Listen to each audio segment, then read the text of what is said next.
I'd like to introduce Scott Blair. Scott is the Senior Director of Diversity, Equity, and Inclusion at Braun. And in case you don't know what Braun is or does, it's a leader in infusion therapy, pain management technology, and support services. I actually got to handle some of their product last week as I asked him 99 questions about it. It was fascinating. Scott brings a wealth of experience that he's gained in higher education. He is an accomplished educator, he's an accomplished mentor, he's a diversity inclusion practitioner, and he works tirelessly to advance those efforts. And he and I have done some work together.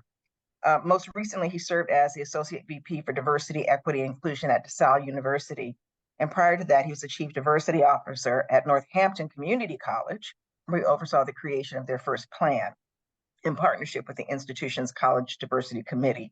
So as you can imagine, with the number of times that I have now said diversity combined with Scott, he is a perfect partner for D by D Health Tech. And so Scott, take it away.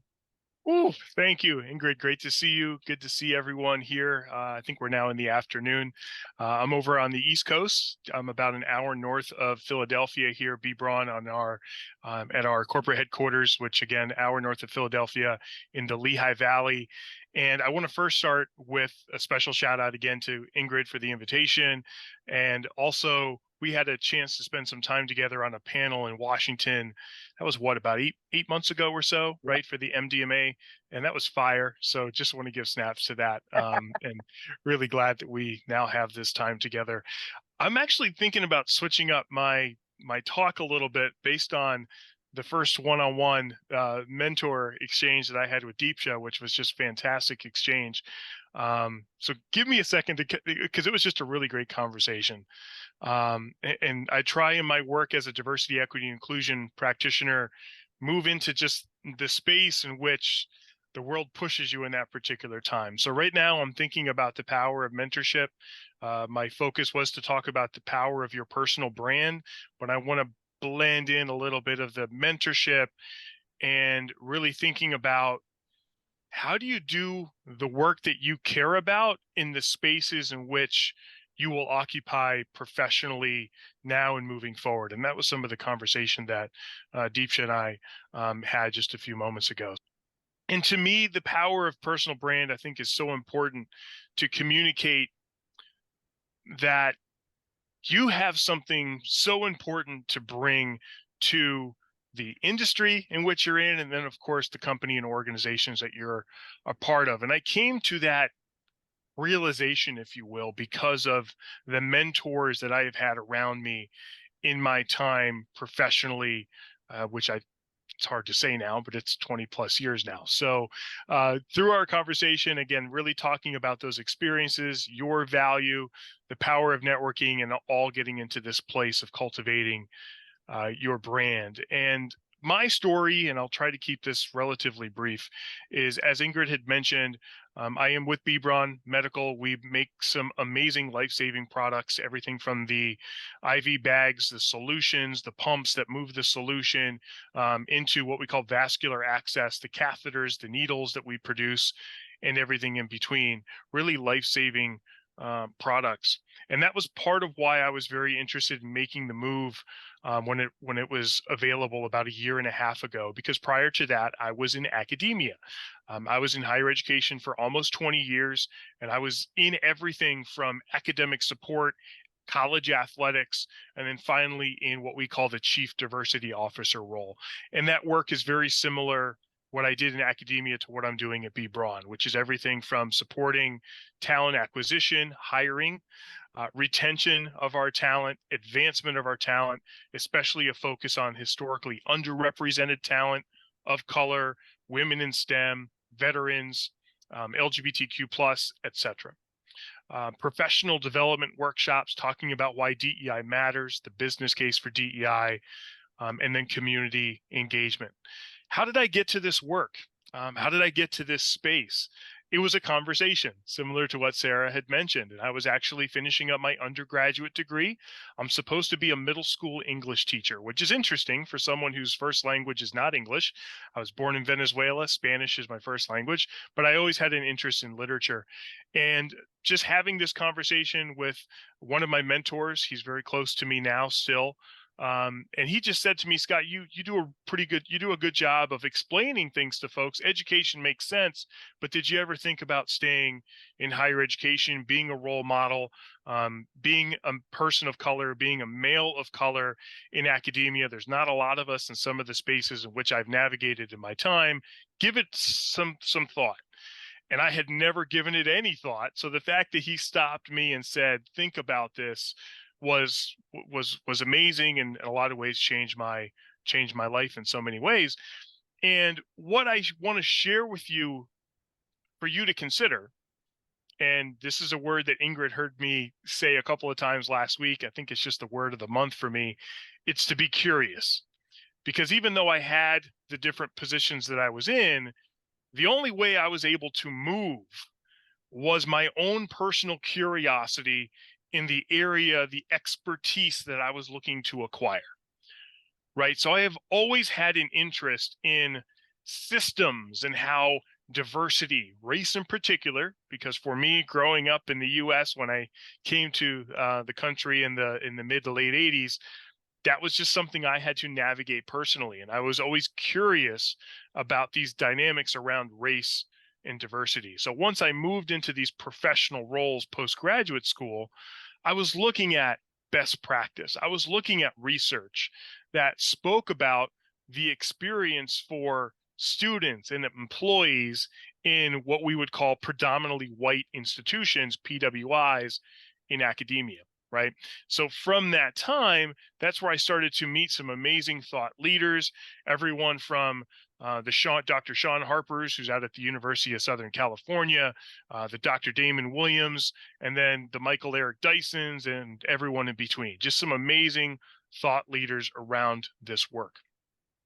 And with that, the mentors helped me along the way. So again, when I think about what Deepsha and I had discussed during our first breakout, was the mentors asked me the question that I am asking the mentees here on the call, but really anybody here, is who are you? What are you about? What are your passions? My mentors on the regular would ask me, Scott, what is your passion? And what are you doing right now to connect to that? At every turn. And then not only what are you doing within your professional 9-to-5 role, but what sort of things are you doing to continue that theme of curiosity, right? To have that depth and breadth of experience and knowledge to make sure that you are a marketable, knowledgeable professional in that space. So there's the formal part of the mentorship piece, really helping to carve out who you are as a professional. And as you start to share and explore that story, that's where the brand starts to come in, right? Who are you and what are you about? That's where this brand storytelling starts to emerge. And I just wanted to share that. And I'm going to just kind of put this here on the shelf for right now, because where my spirit has been moved from our very first mentor one-on-one is, and again, I'd be remiss to not, I guess, explore this in the space that I'm in with respect to diversity, equity, and inclusion, is not only do mentors help you to explore who you are and what your passions are, but they help you navigate life. And I don't know if we talk about that as much as we should. And it's not just, it's life 9-to-5, and sometimes it's life from 5 to 9. And during that first one-on-one, that's where we were moving into that conversation. Something like, Scott, if I'm a professional of color and I'm looking to connect with a particular company because there's a position I'm really interested in, how do I ask them questions around DEI? Because I don't want to go somewhere in which maybe the culture isn't hospitable to my identity. And whether it's being a woman in STEM, person of color, LGBTQ+, go down the list. And that's a huge question, because microaggressions are real, right? Bias is real. So how do I ask questions to make sure I'm going to a place in which I feel that I can thrive and that I'll be supported? So during that conversation, it was an acknowledgement of, well, if that's something you're passionate about, it is more than appropriate for you to ask that question during the interview.